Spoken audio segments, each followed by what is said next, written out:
سید فیصل گیلانی نے ایک خصوصی ویڈیو بیان جاری کرتے ہوئے تنظیم سے اپنے تمام روابط ختم کرنے اور اصولی طور پر علیحدگی اختیار کرنے کا حتمی فیصلہ کیا ہے۔ اپنے ویڈیو بیان میں سید فیصل گیلانی نے ماضی کی سرگرمیوں کا حوالہ دیتے ہوئے واضح کیا کہ وہ عوامی ایکشن کمیٹی کا پہلے دن سے حصہ رہے ہیں اور ہر جگہ تنظیم کے ساتھ رہے ہیں۔ انہوں نے ہمیشہ تنظیمی امور کو آگے بڑھانے میں اپنا فعال کردار ادا کیا، تاہم حالیہ کچھ عرصے کے دوران پیدا ہونے والی صورتحال نے انہیں یہ انتہائی قدم اٹھانے پر مجبور کیا۔ سید فیصل گیلانی نے ویڈیو پیغام میں تنظیم کی اندرونی پالیسیوں کا پردہ چاک کرتے ہوئے انکشاف کیا کہ حالیہ جو چند باتیں عوامی ایکشن کمیٹی کے سامنے آئی ہیں وہ ہمارے علم میں نہیں تھیں، لہٰذا میں عوامی ایکشن کمیٹی سے علیحدگی کا اعلان کرتا ہوں۔ انہوں نے واضح کیا کہ جن خفیہ اور غیر قانونی امور سے وہ لا علم رکھے گئے وہ ان کی تائید نہیں کر سکتے، اس لیے انہوں نے کالعدم جوائنٹ عوامی ایکشن کمیٹی کے ساتھ اپنا سیاسی اور تنظیمی سفر فوری طور پر ختم کرنے کا فیصلہ کیا۔ مظفر آباد سے موصول ہونے والی سرکاری اطلاعات کے مطابق آزاد جموں کشمیر الیکشن کمیشن کی جانب سے چیف سیکرٹری آزاد کشمیر کو ایک اہم مکتوب ارسال کیا گیا ہے۔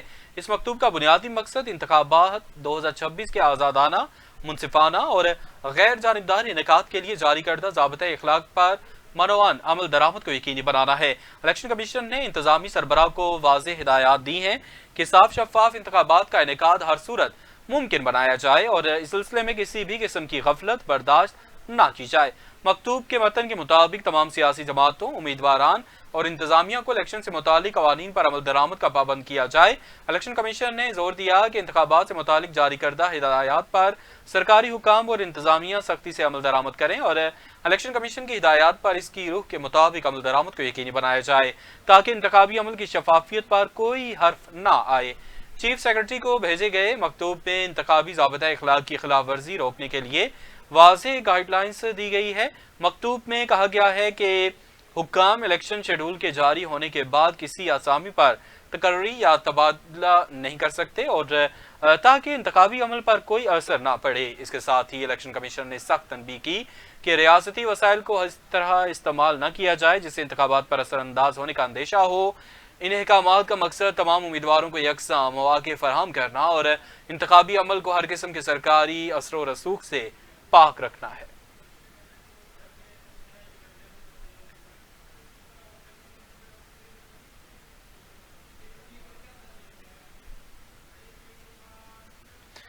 مظفر آباد میں انٹیلیجنس بنیادوں پر کامیاب کارروائی، 5 مشتبہ افراد گرفتار، لیپ ٹاپ، موبائل فونز اور دیگر مواصلاتی آلات برآمد۔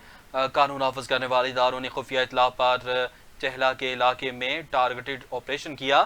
ابتدائی تحقیقات میں ڈیجیٹل آلات سے مشکوک روابط اور حساس نوعیت کا مواد سامنے آیا۔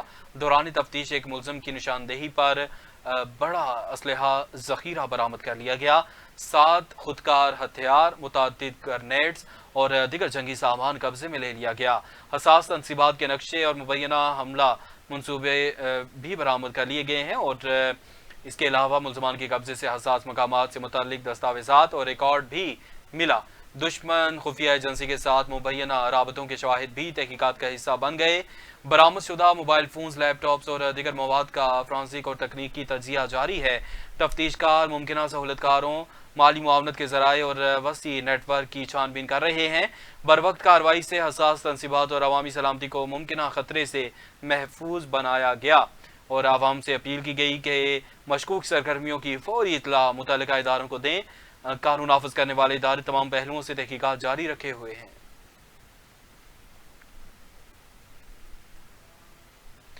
راولاکوٹ سے سینئر صحافی سردار ریاض شاہد کے مطابق آزاد کشمیر کی موجودہ صورتحال پر راولاکوٹ میں سیاسی، سماجی، وکلاء اور میڈیا نمائندگان کے اجلاس کے بعد پونچھ امن جرگہ تشکیل دے دیا گیا۔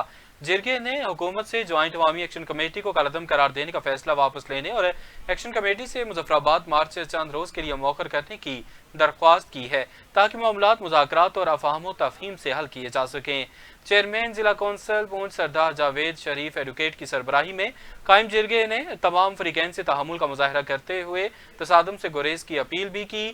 جرگے کے اراکین میں سدن ایجوکیشن کے صدر سردار شاہ زیب شبیر، ممتاز کاروباری شخصیت سردار شبیر خان، جماعت اسلامی پونچھ کے سینئر رہنما سردار قیوم افسر، ڈسٹرکٹ بار پونچھ کے صدر سردار جاوید نثار اور غازی ملت پریس کلب راولاکوٹ کے صدر سردار شفقت ضیاء شامل ہیں۔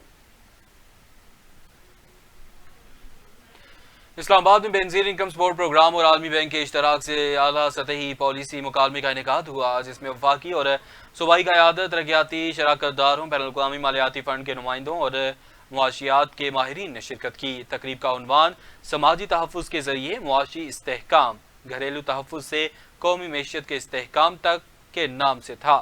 تقریب میں پیش کی گئی نئی تحقیق کے مطابق بینظیر انکم سپورٹ پروگرام کی اسکیم سے اس وقت 1,20,00,000 سے زائد گھرانوں تک پہنچ رہی ہیں، جو ملک کے تقریباً 24% خاندانوں پر مشتمل ہے، اور تحقیق کے مطابق اس پروگرام کے تحت سالانہ تقریباً 1.67 کھرب روپے کی آمدن اور 1.21 کھرب روپے کی اضافی پیداوار حاصل ہو رہی ہے۔ یہ نظام 16,60,000 سے زائد روزگار کے مواقع بھی پیدا کر رہا ہے، جن میں بڑی تعداد دیہی علاقوں میں ہے۔ مزید یہ کہ اس پروگرام کے اخراجات کا تقریباً 24% بالواسطہ طور پر ٹیکس کی صورت میں قومی خزانے میں واپس آ جاتا ہے، جو سالانہ تقریباً 174 ارب روپے بنتا ہے۔ وفاقی وزیر برائے تخفیف غربت و سماجی تحفظ سید عمران احمد شاہ نے کہا کہ حکومت وزیر اعظم کے ویژن کے مطابق ہنرمندی کے فروغ کے ذریعے سماجی تحفظ کے پروگراموں کو وسعت دے رہی ہے تاکہ روزگار کے زیادہ سے زیادہ مواقع پیدا کیے جا سکیں۔ Chairperson Benazir income support programme senator Rubina Khalid نے کہا کہ یہ پروگرام اب محض مالی امداد تک محدود نہیں رہا، بلکہ انسانی ترقی اور معاشی خود مختاری کے فروغ کا ذریعہ بن چکا ہے۔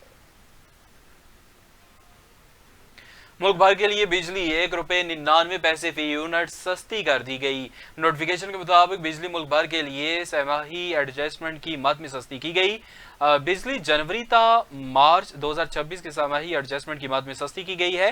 بجلی سستی کرنے کا اطلاق جون سے اگست 2026 کے 3 ماہ کے لیے ہوگا۔